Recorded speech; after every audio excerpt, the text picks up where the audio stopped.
আমাকে এক গাছে বিড়ি দাও প্রিয়া। আমাকে খুব জোর হাঁকা পাইছে, আমি হাঁকতে যাব। আমি সবার সামনে চিৎকার করে বলে দিয়েছি স্যার, আমি পায়খানায় গিয়ে আর বিড়ি খাই না। আপনার পক্ষে যেটা চিৎকার করে বলা সম্ভব সেটা তো আর আমার পক্ষে সম্ভব না। তাই আপনার ভালোর জন্য চুপু চুপু বলে দিতে চাই, আপনি বিড়ি খেয়ে না হাঁকতে গেলে আপনার ওটা বেরোয় না।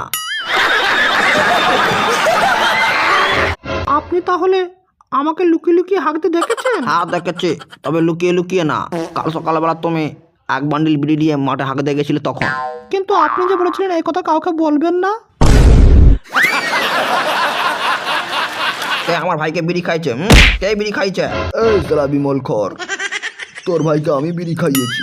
এই বিড়ি খাবার তুই কে? ডিএসপি অগ্নিশ্বর বিড়ির ডিলার।